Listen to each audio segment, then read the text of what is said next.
first president, Geither, who really believed, in a one-world government controlled by technocrats.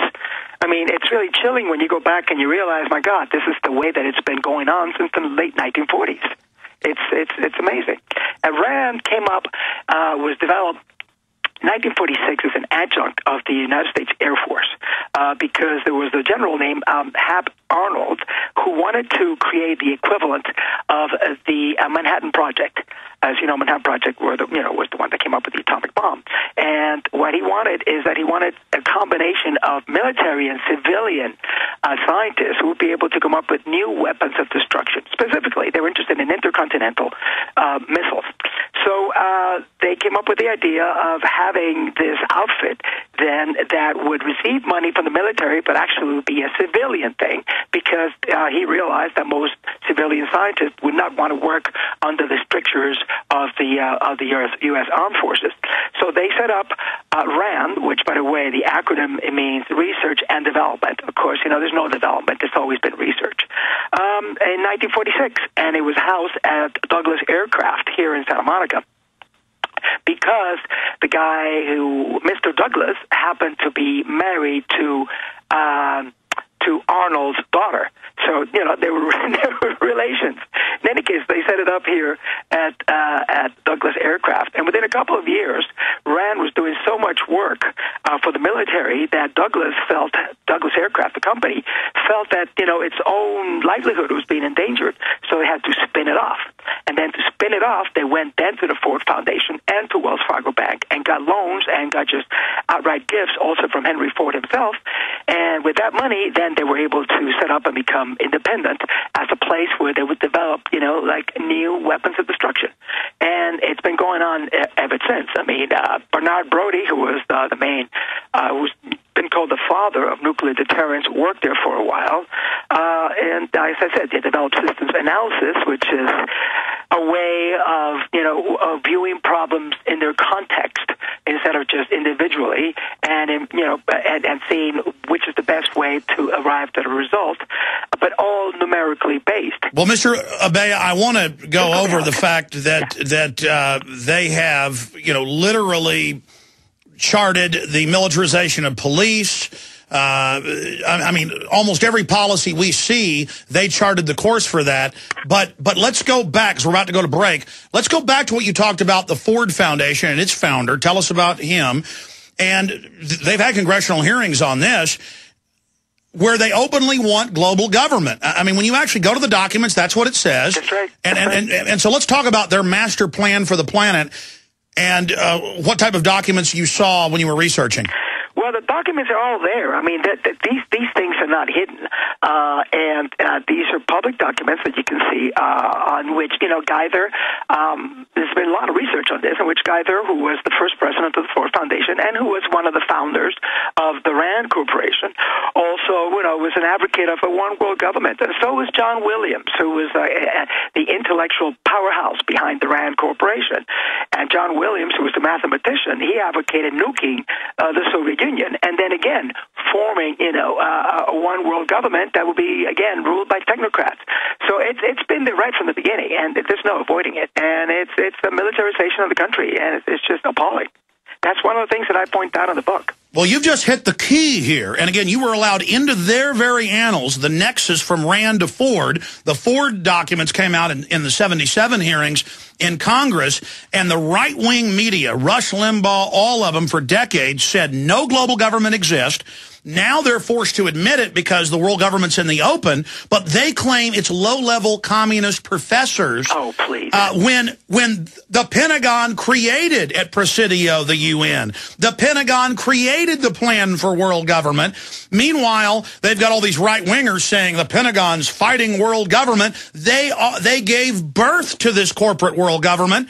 And you've got Tiny Tim Geithner, whose family was involved at the Ford Foundation, who is now the head of the Treasury. Absolutely. Absolutely. I mean, it's an old relationship. Not only that, and this is why I want to go back to what I mentioned before. I think they laid the theoretical foundation for this so that people would eventually accept it as being the right way to be. Well, Alex, this is Bombshell. I want to tell folks how to get your book. And I really want to thank Tommy Pilata, who's met you and talked to you, for recommending you for the show, because just amazing on-spot, on-target research. We're going to come right back to you after the break so you can continue to discuss this. But I mean, they're the people charting and designing our world.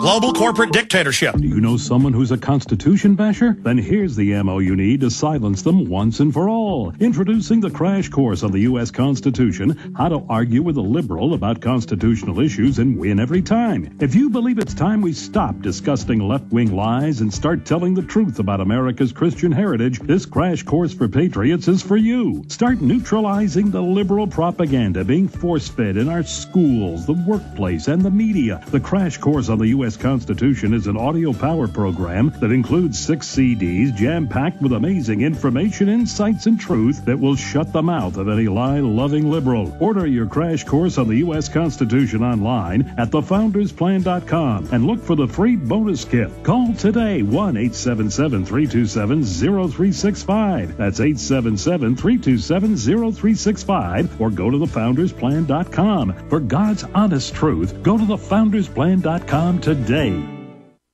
Gold. If you listen to the radio, watch TV, or surf the net, you are hearing about gold. Eventually you will ask yourself, is gold right for me? The answer might surprise you.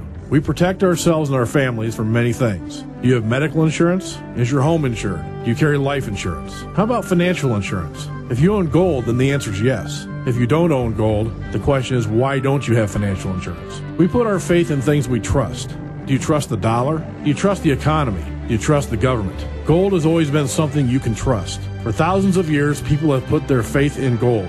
Where will you put your faith? Now is the time to protect yourself and your family. Call Midas Resources today at 1-800-686-2237, extension 242. 1-800-686-2237, extension 242, and ask for Jim Parker. Let me help you get started today.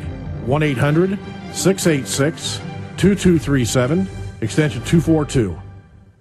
The question is, where should the American people draw their line in the sand? What have we got? A republic or a monarchy? A republic is based on a constitution which protects minority rights. Not democracy, not mob rule, 2 wolves and a sheep voting on what's for dinner. So they think they own our land, they think they own our water, children, our education, our money. We have to define who we are and what we will tolerate. Somebody's going to ask you what you did during the Patriot Uprising. You have been warned. We have the facts. We have the Constitution. We have the Bill of Rights. We have common law. Knowledge is power, ladies and gentlemen. And I'm so excited to be able to offer you Don't Tread on Me, Rise of the Republic. Tyranny is upon us, but liberty and the sleeping giant that is the American people is rising. A new tool in the info war. Don't Tread on Me. Order it at Infowars.com or PrisonPlanet.com, or call toll-free 888-253-3139 and support independent, patriotic Liberty Films. What is a wind generator? How can the wind produce power for a small cabin? How can wind energy be stored and used during an emergency? Can I assemble my own wind generator? For answers to questions about wind power, visit windbluepower.com. Did you know the wind could provide your family with emergency power? It can with a wind generator from windbluepower.com. Learn how our amazing LightBreeze wind generator kits start charging a 12-volt battery and just 6 mile per hour wind. Or see the new Cyclone X2 dual kit featuring 2 wind generators on just 1 tower. And learn why schools and universities across the country utilize our products to teach about wind power and alternative energy at windbluepower.com. All kits qualify for a 30% IRS tax credit for residential energy efficient property. Enter coupon code RADIO for a 5% discount at windbluepower.com. That's windbluepower.com, or call 800-976-0026. That's 800-976-0026. Freedom is just another word for nothing left to lose. We just got off the phone with Professor John Lott. I may go into 4th hour overdrive. He was in the middle of a major press conference of some type, being harried by reporters. He was going to speak tonight until the shooting happened. I have the Army, it was leaked by WikiLeaks, manual where they teach Army captains how to stage shootings. Operation Northwoods, how to shoot U.S. citizens and blame it on Cuban nationals to go to war with Cuba. I'm telling you, this thing stinks to high heaven, but I'm not getting off into that. And I'm just amazed by our guests. This is a short segment, long segment coming up. Alex Abaya He has written the bombshell book. I've read several chapters online, but I haven't gotten it yet. I'm going to read it. But just everything he's talking about jives with my research. But he was the only... Alex, before we get into systems analysis and all of this and the world government, how did you get in? Tommy Pilata told me some of the story. Well, the story was that, I just finished doing my previous book. This book is called Soldiers of Reason. The previous one was called Shadow Enemies, which was, the one about the terrorists that were sent here by Hitler, a personal mission from Hitler right after Pearl Harbor to start a wave of terror in the United States with, that landed on 2 U-boats, one in Long Island and one down in Florida. And, but the guy who was heading the whole thing flipped. He went over to the FBI, but the FBI wouldn't listen to him. So he had to personally go down to Washington.